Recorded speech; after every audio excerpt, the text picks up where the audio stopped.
Bom dia, né? Bom dia a todos. Que Jesus nos envolva nesta manhã de quinta-feira e nos fortaleça para que possamos prosseguir a nossa caminhada. Afinal de contas, precisamos da proteção e a segurança de nosso Senhor Jesus Cristo. Andando com Ele, nós estamos andando na melhor companhia. Disso eu não tenho nenhuma dúvida. Vamos aproveitar a oportunidade de vivenciar mais um dia para buscar conhecimento, né? Estamos estudando a Gênese de Kardec, não é? Os milagres e as predições segundo o Espiritismo. Então vamos dar sequência, capítulo 4, papel da ciência na Gênese. Qual é o papel da ciência na Gênese, né? Estamos aqui no item 7, no tópico número 7. A ciência, levando as suas investigações até as entranhas da terra e a profundeza dos céus, tem demonstrado, pois, de maneira irrecusável os erros da Gênese mosaica, presa à letra, e a impossibilidade material de que as coisas tenham se passado assim como estão textualmente reportadas. Ela tem, por isso mesmo, ferido profundamente as crenças populares, a fé ortodoxa. Com isso, se impressionou, porque pensou ver a sua pedra de toque retirada. Mas quem deveria ter razão? A ciência, caminhando prudente e progressivamente sobre o terreno sólido dos números e da observação, sem nada a afirmar, antes ter a prova na mão, ou uma relação escrita, numa época na qual os meios de observação faltavam absolutamente. Quem deve prevalecer, afinal de contas, aquele que diz que 2 mais 2 são 5 e se recusa a verificar, ou aquele que diz que 2 mais 2 são 4 e o prova? Mas, então, disse a Bíblia é uma revelação divina. Deus está, pois, enganado. Mas então, disse se a Bíblia é uma revelação divina. Deus está, pois, enganado? Se não é uma revelação divina, não tem mais autoridade e a religião desmorona por falta de base.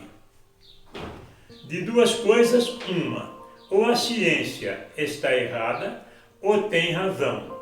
Se tem razão, não pode resultar que uma opinião contrária seja verdadeira. Não há revelação que possa se impor sobre a autoridade dos fatos. Incontestavelmente, Deus, que é todo verdade, não pode induzir os homens em erro, nem consciente nem inconscientemente, sem o que não seria Deus.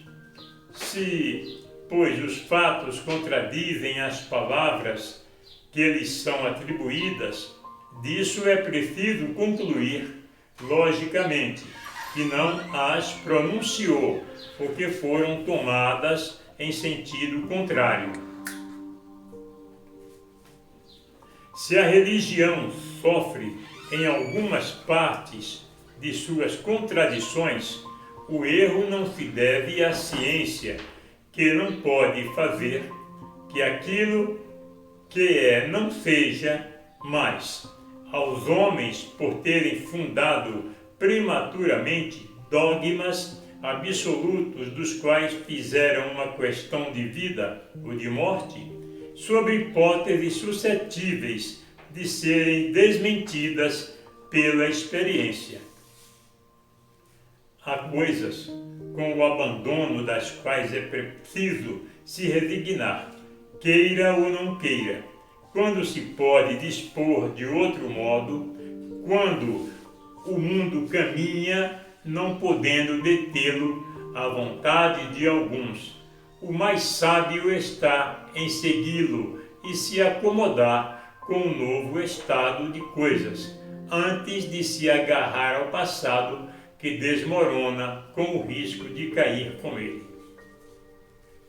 Seria preciso, por respeito aos textos considerados sagrados, impor silêncio à ciência? Isso teria sido coisa tão impossível quanto o impedir a Terra de girar. As religiões, quaisquer que sejam, nunca ganharão nada por sustentarem erros manifestos. A missão da ciência é descobrir as leis da natureza. Ora, como essas leis são obras de Deus, não podem ser contrárias às religiões fundadas sobre a verdade. Lançar anátema ao progresso por atentatório à religião é lançá-lo à própria obra de Deus. Além disso, seria esforço inútil, porque todos os anátemas do mundo não impedirão a ciência de caminhar e a verdade de se fazer luz. Se a religião recusa caminhar com a ciência avança sozinha. Apenas as religiões estacionárias podem temer as descobertas da ciência. Essas descobertas não são funestas, senão aquelas que se deixam ultrapassar pelas ideias progressivas, imobilizando-se no absolutismo das suas crenças. Em geral, fazem uma ideia tão mesquinha da divindade que não compreendem que assimilar as leis da natureza reveladas pela ciência é glorificar a Deus por suas obras, mas em sua cegueira, nisso preferem fazer homenagem ao espírito do mal. Uma religião que não estivesse em nenhum ponto em contradição com as leis da natureza, nada teria a temer do progresso e seria uma religião invulnerável. A Gênese compreende duas partes: a história da formação do mundo material e a da humanidade, considerada em seu duplo princípio corpóreo e espiritual. A ciência está limitada na pesquisa das leis que regem a matéria. No próprio homem, ela não estuda senão o envoltório carnal. Sob esse aspecto, chegou a constatar com uma precisão incontestável as partes principais do mecanismo do universo e do organismo humano. Sobre esse ponto capital, pode, portanto, completar a Gênese de Moisés e retificar-lhe as partes defeituosas. Mas a história do homem, considerado como ser espiritual, se liga a uma ordem especial de ideias que não é do domínio da ciência propriamente dita e da qual está, por este motivo, não fez objeto de suas investigações. A filosofia que tem, mais particularmente, esse gênero de estudo em suas atribuições, não formulou sobre esse ponto, senão sistemas contraditórios desde a espiritualidade pura até a negação do princípio espiritual, e mesmo de Deus, sem outras bases do que as ideias pessoais dos seus autores, deixou, pois, a questão indecisa por falta de um controle suficiente. Esta questão, todavia, é para o homem a mais importante, por dizer respeito ao problema de seu passado ou de seu futuro. A do mundo material não o toca senão indiretamente. O que lhe importa, antes de tudo, é saber de onde vem, para onde vai se já viveu, se viverá ainda e qual sorte lhe está reservada. Sobre todas essas questões, a ciência está muda. A filosofia não dá senão opiniões que concluem em sentido diametralmente oposto, mas ao menos permite discutir, o que faz com que muita gente se anime de seu lado, de preferência ao da religião, que não discute. Todas as religiões estão de acordo sobre o princípio da existência da alma, sem, todavia, demonstrá-lo, mas não se põem de acordo nem sobre a sua origem, nem sobre o seu passado, nem sobre o seu futuro, sobretudo, nem naquilo que é essencial sobre as condições das quais depende a sua sorte futura.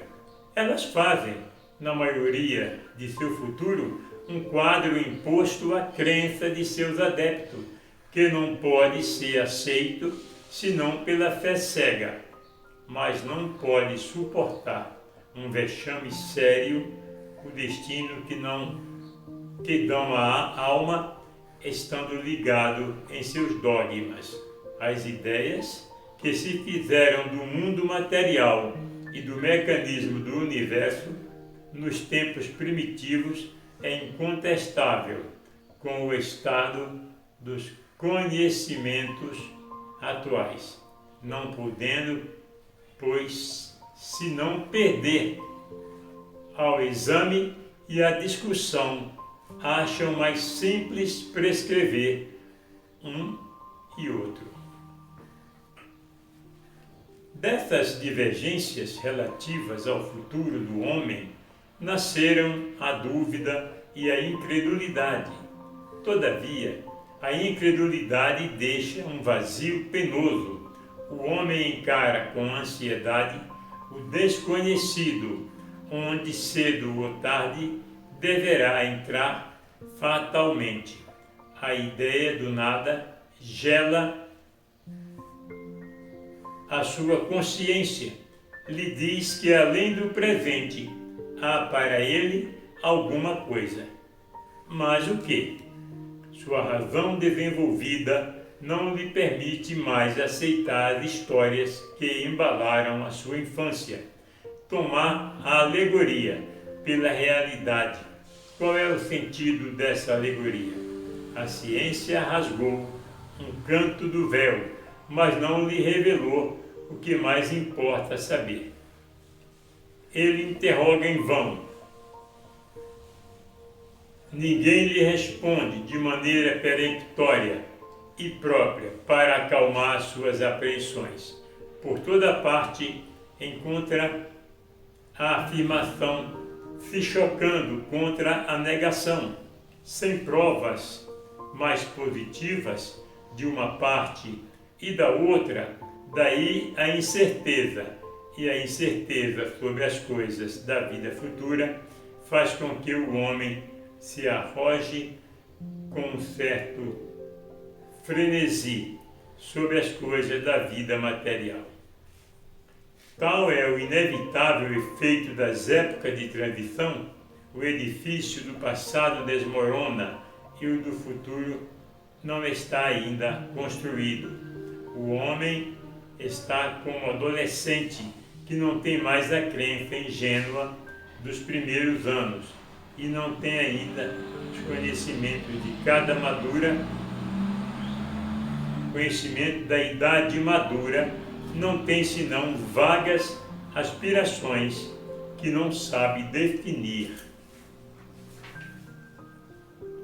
Se a questão do homem espiritual permaneceu até os nossos dias no estado de teoria, foi porque faltaram os meios de observação direta que se teve para constatar o estado do mundo material e o campo permaneceu aberto. As concepções do espírito humano Enquanto o homem não conheceu as leis que regem a matéria e não pôde aplicar o método experimental, errou-se sistema em sistema com relação ao mecanismo do universo e à formação da Terra. E isso ocorreu tanto na ordem moral quanto na ordem física, para fixar as ideias tem faltado o elemento essencial, o conhecimento das leis, do princípio espiritual.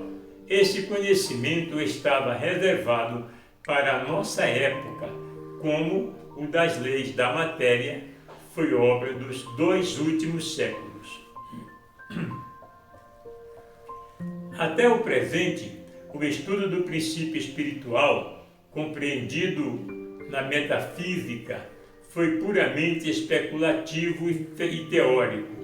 No Espiritismo, é todo experimental, com a ajuda da faculdade medianímica mais desenvolvida de nossos dias e, sobretudo, generalizada a melhor estudada, o homem se acha na posse de um novo instrumento de observação. A mediunidade foi para o mundo espiritual o que o telescópio foi para o mundo astral e o microscópio para o mundo dos infinitamente pequenos. Permitiu explorar, estudar, por assim dizer, de visu, suas relações com o mundo corpóreo e isolar no homem vivente o ser inteligente do ser material e de vê-los agirem separadamente. Uma vez em relação com os habitantes desse mundo, pôde-se seguir a alma em sua caminhada ascendente.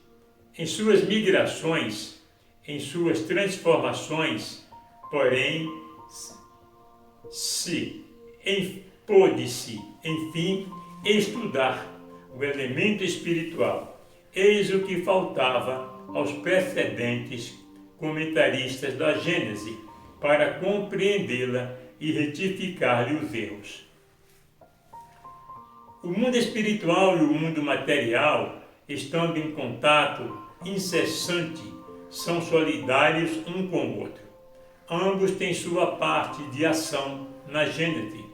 Sem conhecimento das leis que regem, o primeiro seria tão impossível constituir uma Gênese completa, quanto o é a um estatuário da vida, a uma estátua somente hoje, se bem que nem as ciências material, nem a ciência espiritual tenham dito a sua última palavra. O homem possui os 2 elementos próprios para lançar luz sobre estes mesmos problemas.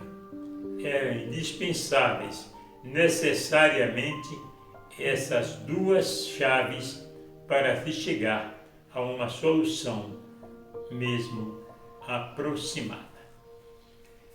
Muito bem, vamos parar por aqui e daremos sequência no capítulo 5, Sistema do Mundo Antigo e Moderno. Uma ótima tarde a todos e Jesus abençoe grandemente a sua tarde de quinta-feira, dando-lhes muita paz e muita luz. Boa tarde a todos, um beijo no coração de cada um de vocês.